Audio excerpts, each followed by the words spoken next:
The rain fell in slick, gray sheets, blurring the city into a watercolor of brake lights and neon. Catherine Pierce gripped her leather portfolio, the cold seeping through the material into her already numb fingers. She was late. Catastrophically late. The kind of late that didn't just lose deals but ended careers. Her own driver had called 30 minutes ago, stuck in a multi-car pileup on the bridge. Every other car service was booked solid or quoting an hour wait. Desperate, she'd flagged down the only vehicle that even slowed, a clean but unremarkable sedan that looked more like a family car than a professional service. The driver, a man with tired eyes and a kind face, nodded when she gave the address for the monolithic headquarters of Sterling Corporation. "I'll do my best," he'd said, his voice calm and steady. Now, with the clock on the dashboard ticking away her future, her composure finally shattered. "Can't this thing go any faster?" she snapped, her voice sharp with panic. "This isn't some Sunday drive. I have a 7-figure logistics contract on the line." The driver, whose name she hadn't bothered to ask, simply tightened his grip on the wheel. "The traffic is what it is, ma'am." His placid acceptance infuriated her. "This is what I get for not waiting," she muttered, more to herself than to him. Hiring some Uber reject off the street, the man's shoulders tensed for a fraction of a second, the only sign he'd heard her. He didn't reply, his gaze fixed on the road ahead, his silence a louder rebuke than any argument could have been. Ben Hayes felt the sting of her words settle in his chest, a familiar ache he'd learned to ignore over the years. He was used to being invisible, just a part of the city's machinery that people used and discarded. He glanced at the dashboard where a small, laminated drawing of a smiling sun was tucked into the frame. It was his daughter Sophie's latest masterpiece. That was why he was here, in this car, enduring the casual cruelty of a stressed-out executive. For Sophie. His morning had started at 5 a.m., long before the city stirred. The quiet ritual of making coffee, the smell of toast filling their small apartment. He'd packed Sophie's lunch, a sandwich cut into a star shape, an apple, and a note tucked into her lunchbox that read, "You are my sunshine." He'd braided her hair, his large, calloused hands surprisingly gentle, then walked her to the school bus stop, waiting until it turned the corner. His life was a constellation of these small, quiet moments of devotion. The car, a well-maintained but aging sedan, was his sanctuary and his office. He kept it immaculate, not for high-paying clients, but because it was the same car he used to pick Sophie up from her friend's house, the same car they took on their rare trips to the beach. It was a vessel of his life, not just a tool for a job. The woman in his back seat couldn't know that. To her, he was just an obstacle, a slow-moving part of her very bad day. Catherine's initial fury began to curdle into a grim resignation. The traffic wasn't moving. She watched the driver, really looked at him for the first time. He wasn't flustered. His hands moved with an unhurried economy, navigating the impossibly tight spaces between cars with a fluid grace that was almost hypnotic. He wasn't just driving, he was flowing with the city's chaotic rhythm. Her phone buzzed, a picture of a smiling little girl with a missing front tooth popping up on the screen. The driver's face softened instantly. He tapped the hands-free button. "Hey, sweet pea. Is everything okay?" A child's voice, bright and clear, filled the car. "Daddy, I got a gold star in spelling." His voice, when he replied, was warm honey. "That's my girl. I knew you could do it. I am so proud of you." The conversation was brief, ending with a chorus of "I love yous." The driver disconnected, and the silence that followed was heavy with unspoken things. Catherine felt a pang of something she couldn't name. The man's quiet love for his child was a stark contrast to the sterile, high-pressure world she inhabited, where success was measured in stock points and ruthlessness was a virtue. She was the head of acquisitions for a major firm, a position she'd fought tooth and nail for, sacrificing relationships and personal time. Her life was a series of transactions. This man's life, it seemed, was one of connection. The gridlock solidified. A stalled truck 2 cars ahead had blocked the entire lane. Catherine's phone buzzed again. This time, it was Richard Sterling, the CEO she was supposed to be meeting. His text was a single, mocking line, "Clock is ticking, Catherine. Don't choke." She felt a wave of nausea. Sterling was a corporate shark who delighted in the failure of others. Being late wasn't just a mistake, it was a show of weakness he would exploit for months. "I'm ruined," she whispered, the fight draining out of her. The driver looked at her in the rearview mirror. His tired eyes held a surprising depth of empathy. "There might be another way," he said softly. "It's not on any map. A bit rough, but it will get us past this." Before she could fully process his words, he expertly maneuvered the car into a sliver of an opening, turning sharply into a narrow alley she hadn't even noticed. The city's gleaming facade fell away, replaced by brick walls, fire escapes, and the secret arteries that pulsed beneath the surface of the metropolis. He navigated a labyrinth of service lanes and loading docks with a confidence that was breathtaking. He wasn't just a driver, he was a cartographer of the city's hidden pathways. He knew its secrets. For the first time that day, a sliver of hope cut through Catherine's despair.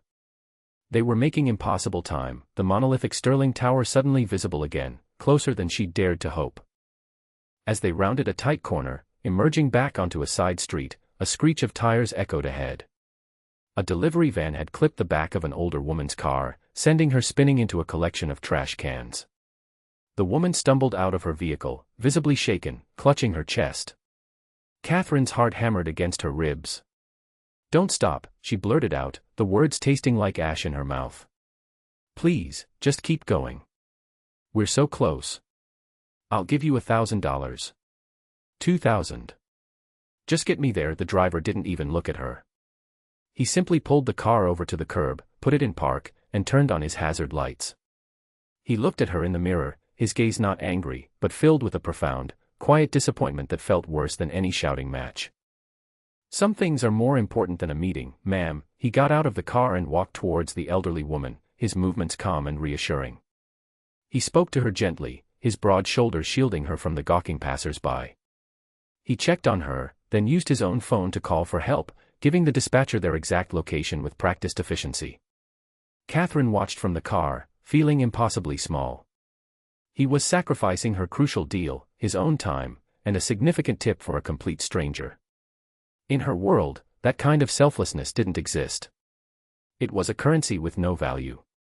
Yet, watching him, she felt a tectonic shift in her own soul. The ambulance arrived quickly. Ben gave a statement to the officer, ensuring the elderly woman, whose name was Eleanor, had a friend on the way to meet her at the hospital. He accepted her tearful thanks with a simple, humble nod before getting back into the car. The whole incident had taken less than 15 minutes, but to Catherine, it felt like a lifetime. She had missed her meeting slot. It was over. Sterling would have already given the contract to his preferred sycophant. When Ben started the engine, she expected him to be angry at the lost fare, at her callousness. He just looked at her, his expression unreadable. "I'm sorry for the delay," he said, his voice even. The apology was so sincere, so completely devoid of resentment, that it broke something open inside her. "No," she said, her voice thick with emotion. "I'm the one who's sorry." The dam of her composure burst. "You should have left me there. I was awful to you." He just shook his head.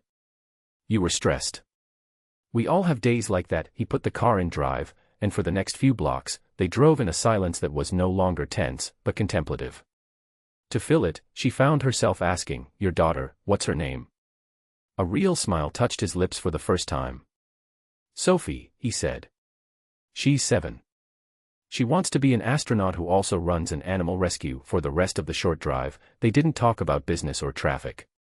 He told her about Sophie's spelling tests and her love for painting, and she found herself listening, truly listening, for the first time all day. When they finally pulled up to the gleaming, arrogant facade of Sterling Tower, Richard Sterling was waiting for them in the lobby, flanked by 2 junior executives. He was a man whose expensive suit couldn't hide the cheapness of his character. A predatory smirk played on his lips as he watched Catherine emerge from the modest sedan. Well, Catherine," he boomed, his voice dripping with condescension for the whole lobby to hear. "Cutting it a little close, aren't we? And what is this?" He gestured dismissively at Ben's car. "Did your corporate account get suspended? Having to hire from the bottom of the barrel now." Ben had gotten out to open her door, his face a mask of professional neutrality. Sterling looked him up and down with open contempt. "Don't worry, pal," he said to Ben, pulling out a crumpled $10 bill. "Here's a little something for your trouble. Go get yourself a decent car wash." The insult was so public, so designed to humiliate both of them, that Catherine felt a surge of protective fury. Before she could say a word, Ben simply ignored Sterling's outstretched hand. He held Catherine's gaze for a moment, a silent question in his eyes. Then he calmly took out his phone and made a call. His voice was quiet but carried an unmistakable authority. "It's time," he said into the phone. "Bring them around to the front." Sterling scoffed. "Bring what around?" "Your collection of clown cars." But his smirk faltered as a low, powerful rumble grew from down the street. Seconds later, the world outside the glass walls of the lobby changed. A procession of 5 immaculate, jet-black executive town cars swept around the corner, their tinted windows gleaming. They pulled up in a perfect, staggered formation, blocking the entire entrance with silent, imposing power. Their engines hummed in unison, a symphony of latent force. Doors opened, and drivers in sharp, tailored suits emerged, standing at attention by their vehicles. One of them, a distinguished-looking man with silver hair, walked directly to Ben and handed him a sleek tablet. "The fleet is ready for deployment, Mr. Hayes," the man said, his tone one of deep respect. "And the logistics presentation is queued up for your new potential client." The lobby fell silent. Sterling's jaw hung open, his face a comical mask of disbelief. The crumpled $10 bill fluttered from his numb fingers to the polished marble floor.